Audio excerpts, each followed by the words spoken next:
hoy la verdad que dentro de la 42ª sesión de la Academia Olímpica hemos tenido un muy buen día. Hemos tenido al presidente del Comité Olímpico Español. Ahora os tengo que presentar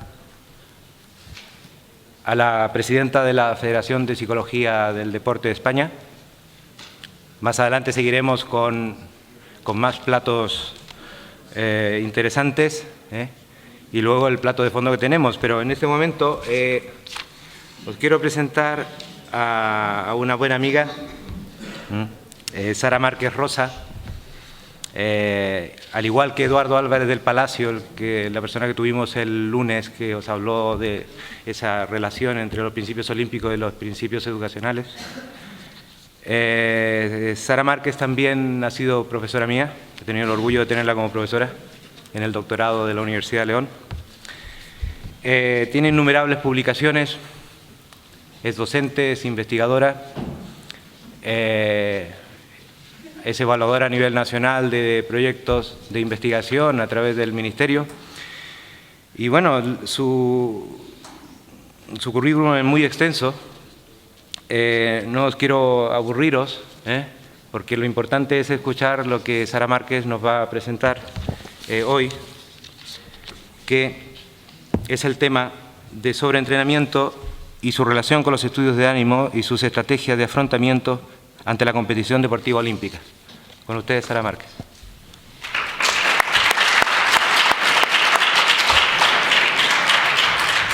Bueno, buenas tardes. En primer lugar, uy, un perro hay ahí, igual que el mío, perdón. No, es que tengo un perro igual y me han dicho no ha podido llegar hasta aquí desde el León. Bien, en primer lugar quisiera agradecer a la organización la oportunidad que me brinda de venir a hablarles a ustedes de psicología del deporte y, en segundo lugar, su amable presentación al doctor Alvear, que, como él mismo ha dicho, somos amigos ya desde hace algunos años. Yo llevo 21 años trabajando en mi carrera docente en la Universidad de León y me he dedicado a la investigación básica y a la docencia universitaria.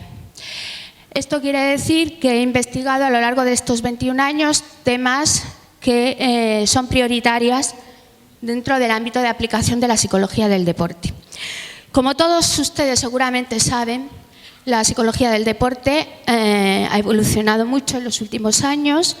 Como muy bien ha dicho Alejandro Blanco, hubo un boom en el 92 a raíz de las Olimpiadas de Barcelona y esto fue debido a que muchos psicólogos deportivos fueron contratados bien temporalmente o bien por periodos más prolongados para el asesoramiento psicológico.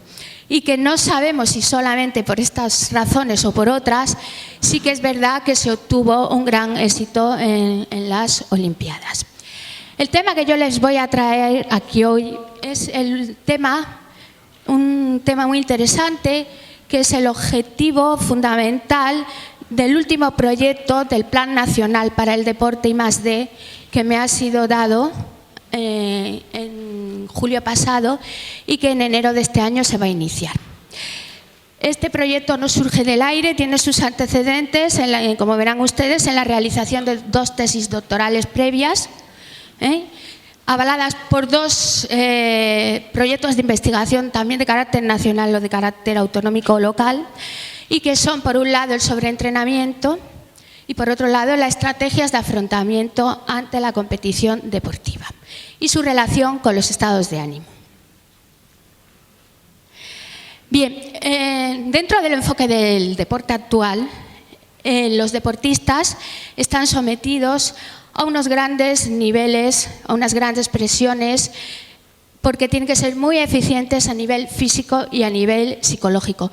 Todo el mundo que esté implicado, relacionado con la competición deportiva, sabe que esta en sí misma es generadora de ansiedad y estrés. La ansiedad y el estrés es uno de los temas más abordados dentro de la psicología del deporte. Por una parte, nos interesa saber qué variables psicológicas, de las que también ha hablado la persona que me ha precedido, como la confianza o el autocontrol, influyen sobre el rendimiento deportivo, y a su vez cómo la práctica deportiva continuada puede tener efectos beneficiosos y a veces efectos también perjudiciales.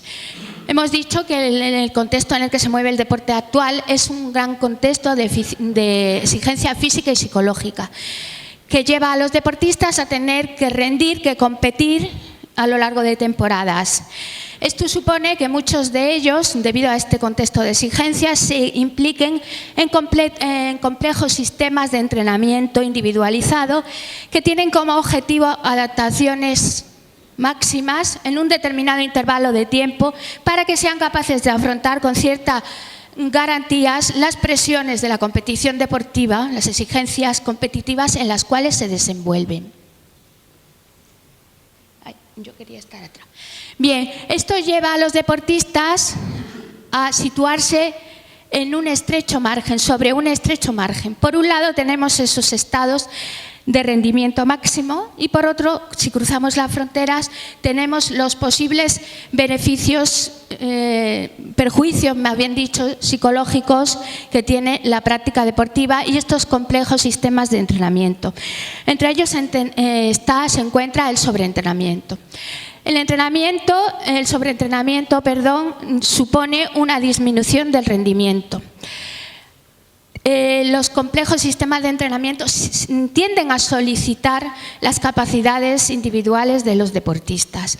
Esto lleva a veces a que nos encontremos con deportistas que tras un periodo de competición no muy largo o tras un periodo de entrenamiento normal empiecen a sentirse alterados anímicamente, cansados, experimentan fatigas, no son capaces de recuperarse entre sesiones, no están enfermos, no están lesionados y aparentemente este bajo rendimiento puede ser la causa de que acaben dejando su carrera deportiva. Por lo tanto, el sobreentrenamiento es una situación negativa que tenemos que evitar.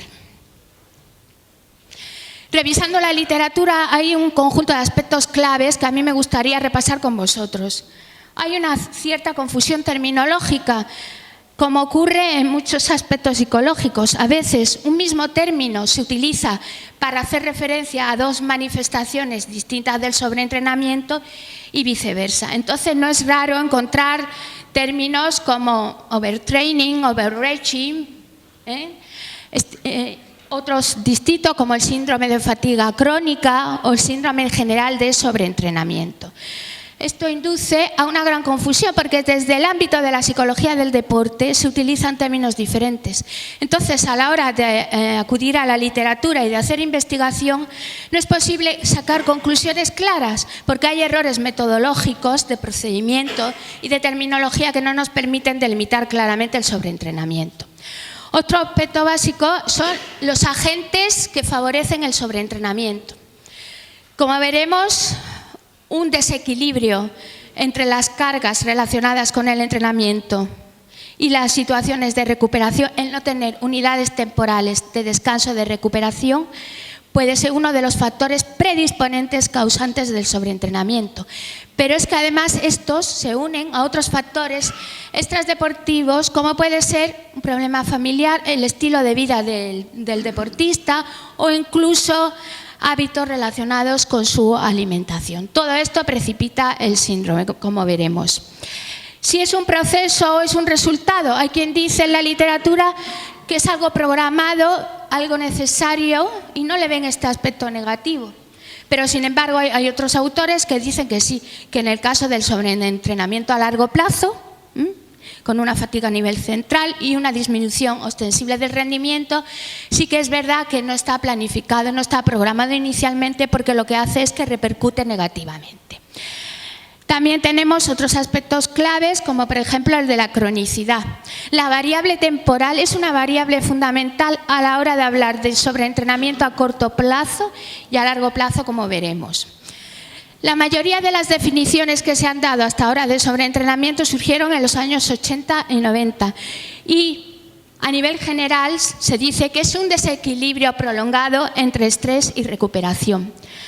Es decir, el sistema adaptativo del deportista sufre porque hay un exceso de cargas una no correcta administración de cargas, a consecuencia de esto no se recupera entre sesiones y surge el sobreentrenamiento. Y también los factores extradeportivos. Otra definición de otro autor, vayan repasando conmigo, es que el sobreentrenamiento es debido a un desequilibrio, siempre es desequilibrio, entre el entrenamiento y la recuperación, debido a que el programa de entrenamiento del deportista excede los límites fisiológicos y psicológicos, haciéndole que disminuyan sus capacidades funcionales. Quiere decir que mientras que las cargas, volumen, intensidad y frecuencia del entrenamiento sean soportables, sean tolerables, estamos bien. Pero desde el punto y hora en que estas cargas superan las posibilidades reales de los deportistas, por supuesto, viene este tipo de consecuencias negativas que les comento. En esta presentación tienen ustedes, pues eso, una visualización completa de los factores extradeportivos y los factores relacionados con el entrenamiento que acaban haciendo que aparezca el sobreentrenamiento. Siempre se habla de desequilibrio entre estrés y recuperación. El término estrés es un término muy utilizado en la literatura psicológica. Todo el mundo sabe lo que es, todo el mundo ha oído hablar de él, todo el mundo lo ha podido experimentar, pero muy poca gente lo cuantifica. Entonces, ¿cómo sabemos el nivel de estrés físico y mental de un deportista? Estrés, recuperación, es necesario, pero también necesario para poderse recuperar tener estrategias de afrontamiento ante la presión que supone la competición deportiva. Les he hablado antes de que hay dos tipos de sobreentrenamiento en la literatura, lo que es el sobreentrenamiento a corto y a largo plazo. El sobreentrenamiento a corto plazo es un estado inducido que va asociado a una fatiga periférica que supone un descenso, como ven ustedes ahí representado, en la ejecución. No hay supercompensación. El sujeto, el deportista, no recupera sus reservas energéticas, físicas y psicológicas. Por tanto, no hay supercompensación y se produce una disminución del rendimiento de aproximadamente 15 días desde que se empezó a plantear el entrenamiento. Esto es distinto al sobreentrenamiento a largo plazo. El sobreentrenamiento a corto plazo es algo reversible.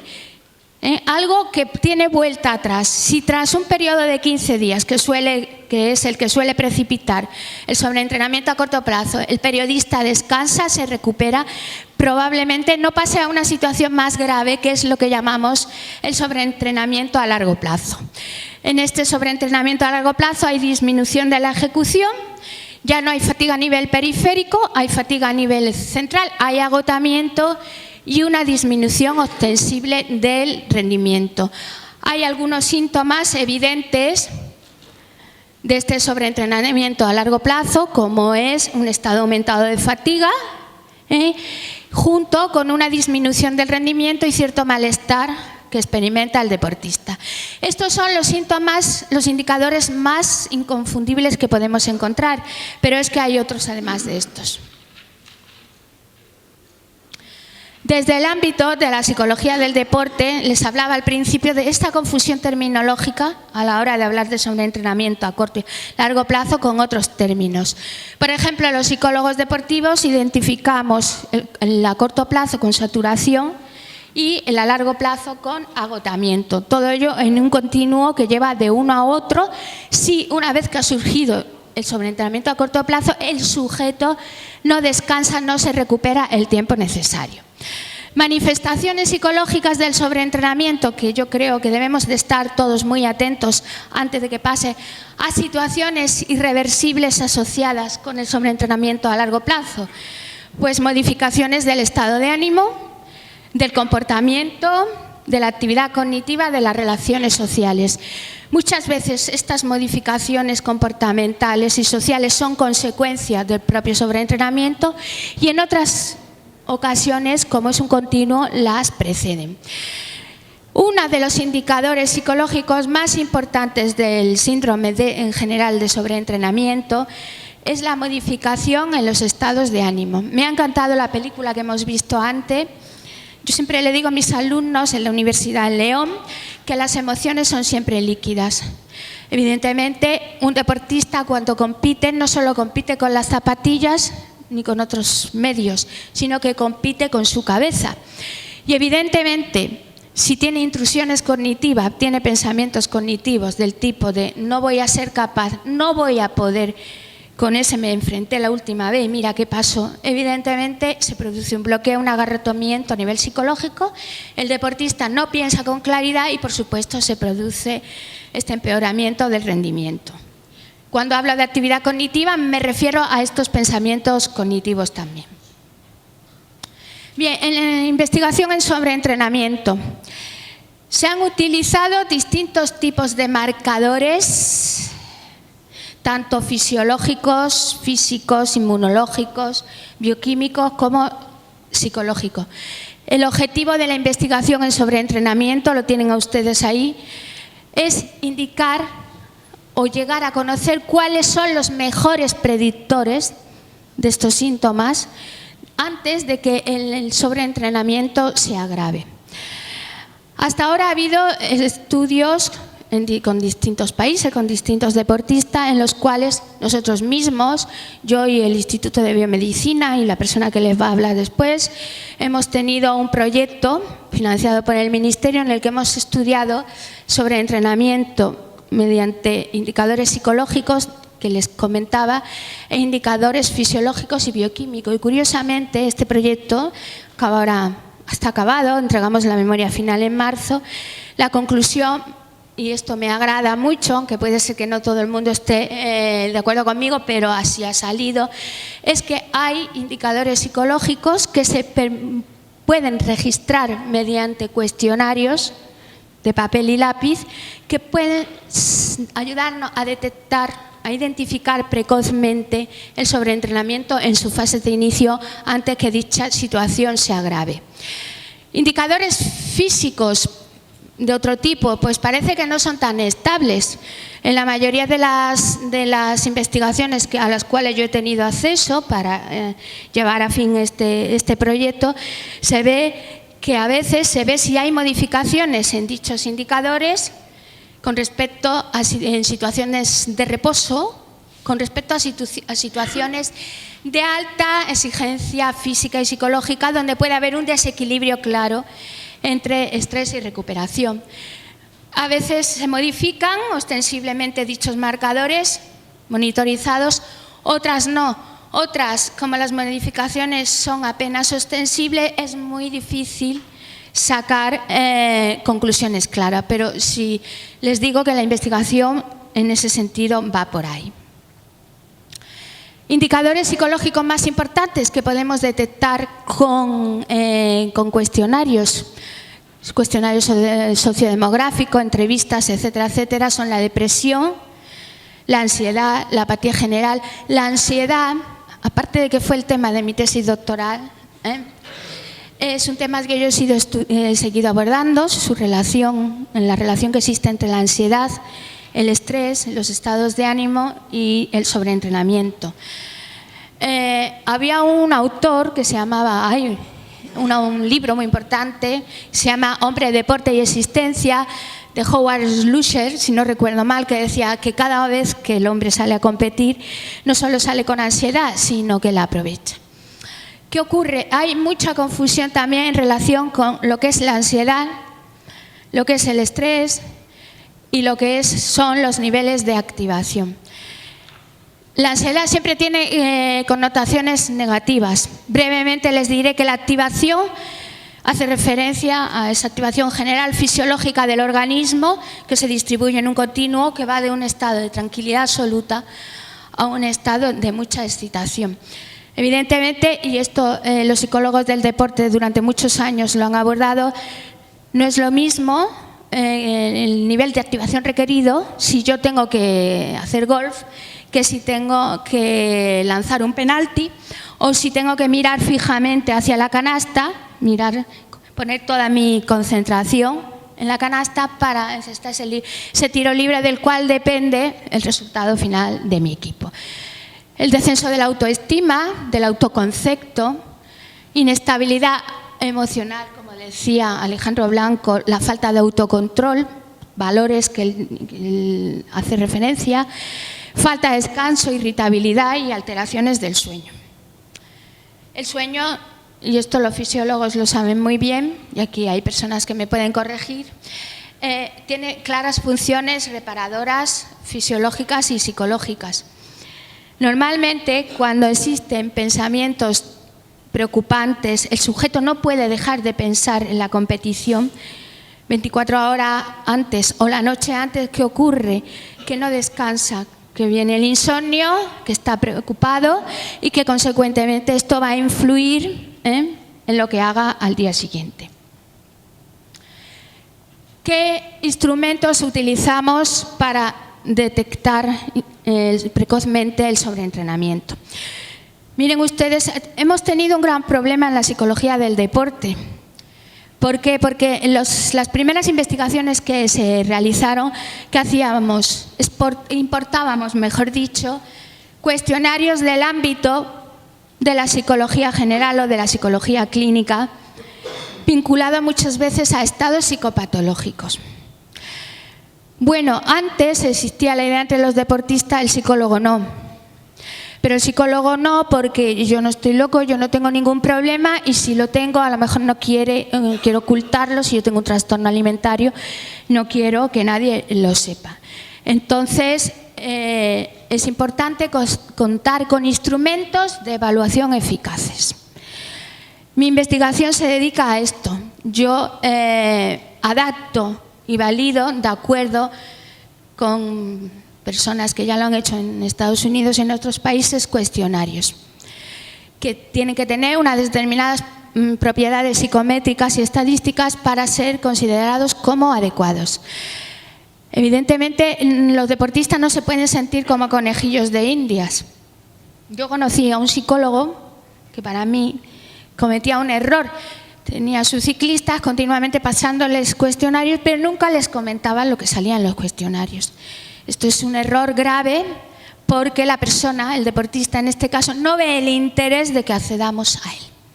Entonces, como no lo ve, contesta al azar y el proceso no llega hasta donde nosotros querríamos que llegue. La escala de esfuerzo percibido de Gunnar-Borg, muy utilizada en la medicina del deporte, ustedes la conocen perfectamente, es uno de los instrumentos más utilizados.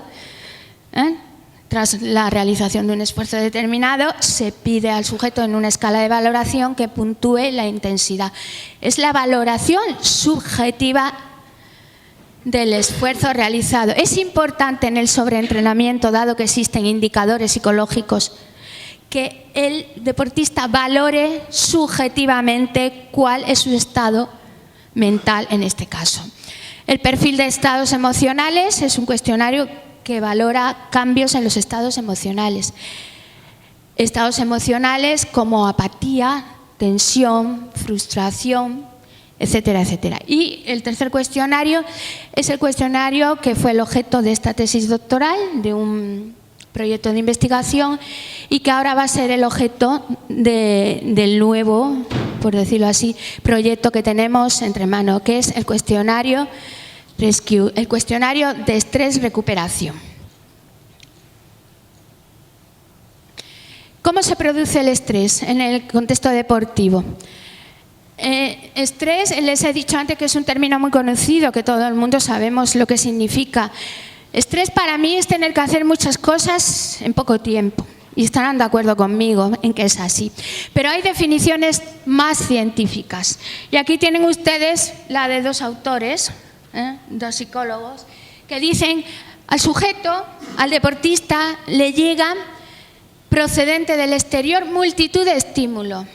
La iluminación, el ruido, el público, las indicaciones del entrenador, la familia que le comente algo. Bien, pero no solo esto, le llega también una serie de información procedente de sí mismo, de cómo se encuentra en ese momento. Esto hace que el sujeto haga una valoración cognitiva de la situación. ¿Puedo o no puedo?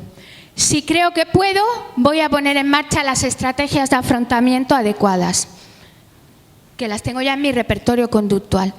Si creo que no puedo, que percibo un desequilibrio entre lo que me pide la situación y la posibilidad de relajarme, el tenista que siente en un momento el brazo tenso y no sabe qué hacer. Una estrategia de afrontamiento activo es, por supuesto, la ansiada relajación.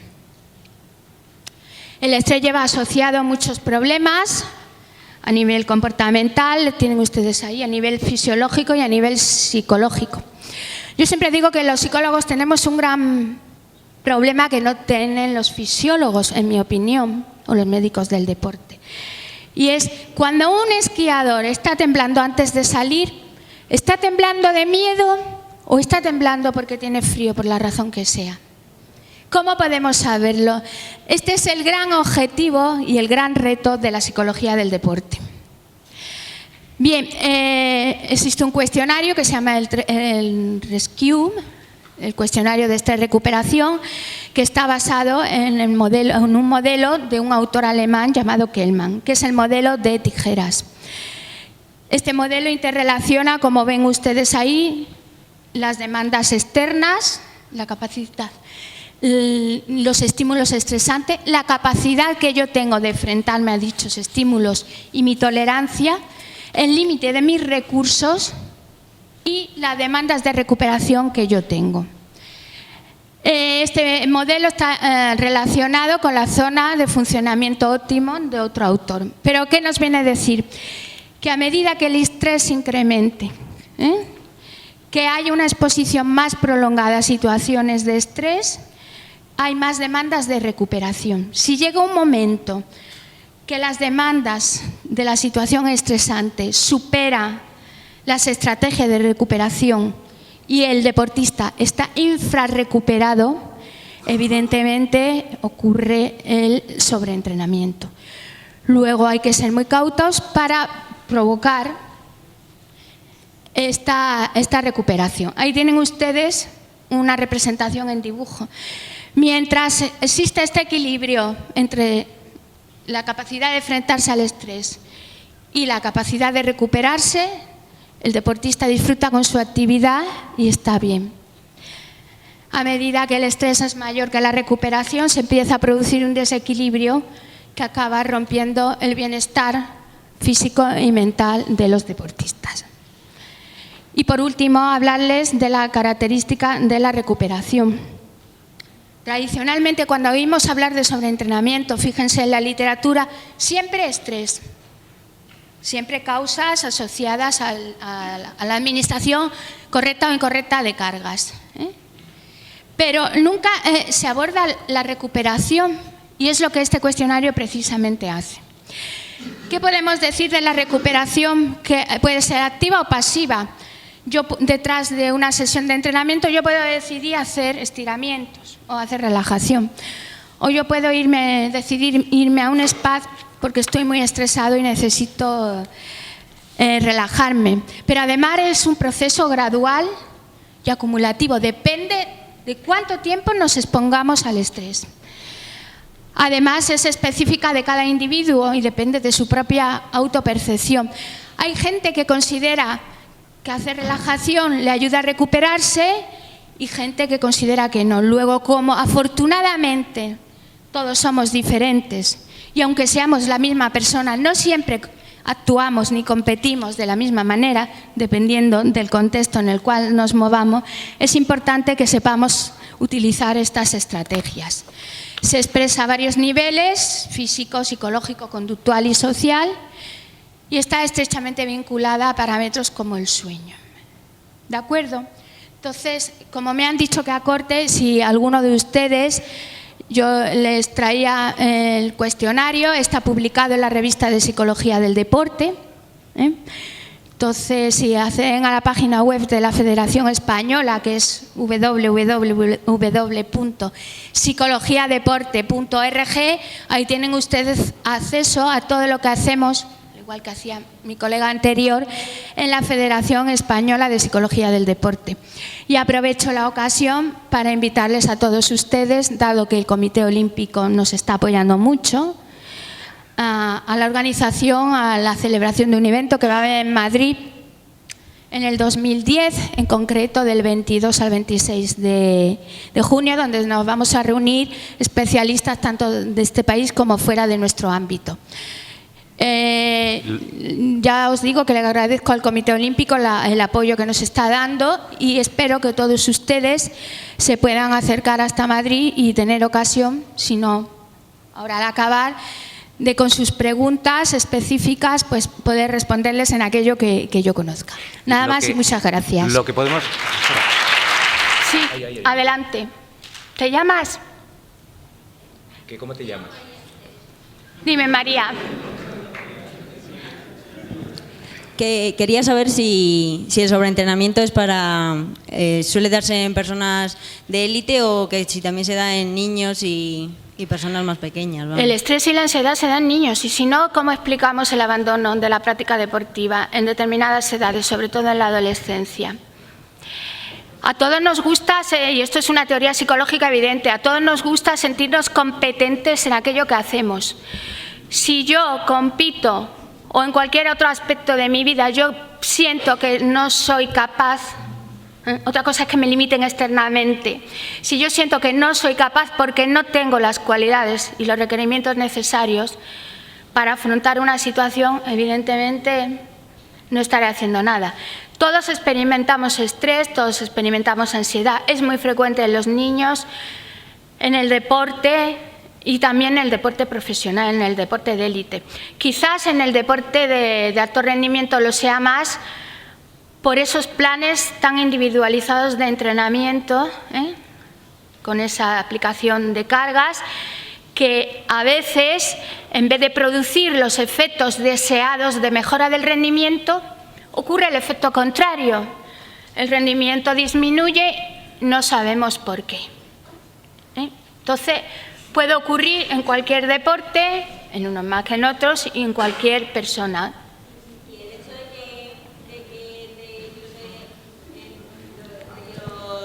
de que los deportistas de élite entrenen 8 horas diarias o más, eso quiere decir que tengan sobreentrenamiento o no? Yo estoy sobreentrenada a veces cuando trabajo mucho. Evidentemente todos tenemos unas capacidades físicas y psicológicas que no conviene traspasar. Yo lo creo sinceramente así. Cuando abarcamos más de lo que queremos o los temas no están adaptados a nuestras posibilidades, nuestra respuesta de adaptación es menor. Cuando nuestra respuesta de adaptación es menor, ocurre que no rendimos al nivel que cabría esperar. ¿Qué pasa cuando hay un acontecimiento inesperado en una competición? Estamos muy confiados porque el otro equipo le hemos ganado 2, 3 veces. Total, esto está chupado. El nivel de autoconfianza lo tenemos fácil. Pero ocurre algo imprevisto. ¿Y ahora qué hacemos? ¿Ahora qué pasa? Entonces es necesario, y esto enlaza con las estrategias de afrontamiento, en determinadas situaciones, ante un acontecimiento inesperado, tenemos que saber cómo actuar. Y antes hablaba Alejandro Blanco también de una cosa que llamamos en psicología que son las atribuciones. Solemos atribuirnos los éxitos y evitar los fracasos. Yo siempre le pongo a mis alumnos un ejemplo. He aprobado, me han suspendido. Entonces él citaba también algún ejemplo en relación con eso. Solemos responsabilizarnos de nuestros éxitos e intentar o evitar nuestros fracasos, porque nos crea indefensión y nos crea cierto disgusto con nosotros mismos, y es mejor estar bien y a gusto, eso está muy claro. Muchas gracias. Debido al programa, vamos a tener que continuar. Agradecemos mucho a Sara Márquez. La verdad que el trabajo que hace Sara Márquez en este momento es muy importante para vosotros en el futuro. Cuando no necesariamente te vayas. No me voy. No te vayas.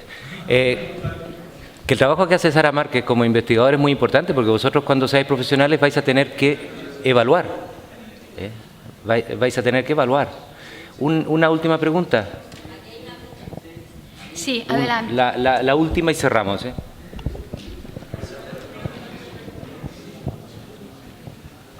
Quería saber quería saber qué opinión tiene sobre la intervención de los padres cuando sus hijos empiezan a hacer deporte.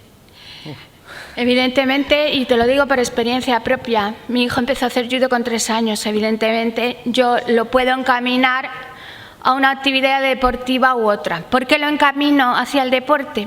Porque yo creo que el deporte tiene valores, nada es bueno ni malo en sí, sino el uso que se haga de ello. Entonces, está sobradamente demostrado que el ejercicio y el deporte produce bienestar físico y mental. Evita el sedentarismo, que conduce a la aparición de determinadas enfermedades a lo largo de nuestra vida que nos suelen pasar factura cuando estamos llegando ya más próximos al fin. Entonces, un niño no puede decidir, pero sí que lo que podemos hacer es encaminarlo a distintas actividades y él irá viendo y dirá, esto me gusta, esto no me gusta. No sé si me preguntas por eso o por los padres vociferantes en las competiciones deportivas. Me preguntas por lo segundo. Bueno, yo conocí un caso que me contaron de un catedrático de la Universidad de León, de Economía. Su hijo era futbolista. Llegó un momento que el niño cumplió una edad, cambiaron sus intereses y cambió su punto de vista de las cosas y quiso dejar el fútbol. El padre no quería que lo dejara porque hay padres que quieren que sus hijos hagan los que ellos no han hecho. Ponen el listón muy alto y esto genera mucha ansiedad en los niños porque no pueden complacer a sus padres y no pueden complacer a su entrenador. Este caso era tan límite que el niño iba en el autobús y el papá iba detrás con el coche. Es un caso real y verídico.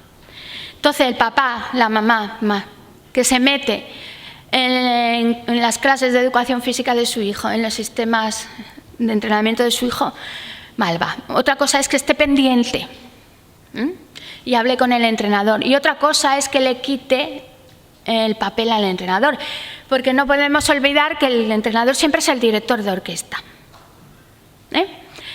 Está el fisio, está el médico, está el psicólogo, pero el director de orquesta es él. Y están los padres, y muchas veces los padres no son conscientes de con ese listón tan alto lo que están produciendo. Porque el chico siente que no puede llegar y ¿para qué va a seguir? Entonces abandona. Entonces estos padres son un peligro y te voy a decir, en la Autónoma en Barcelona llevan muchos años trabajando un catedrático de Psicología del Deporte, que es miembro de la Federación, Jaume Cruz, trabajando con charlas a los padres para orientarles en qué se debe hacer y qué no se debe hacer. Porque hay algunos entrenadores, algunos profesores, que la verdad es que no saben muy bien tampoco cómo actuar. Entonces el problema es educativo y hay que empezar por los padres, que muchas veces no somos conscientes de lo que hacemos. Muchísimas gracias, Sara.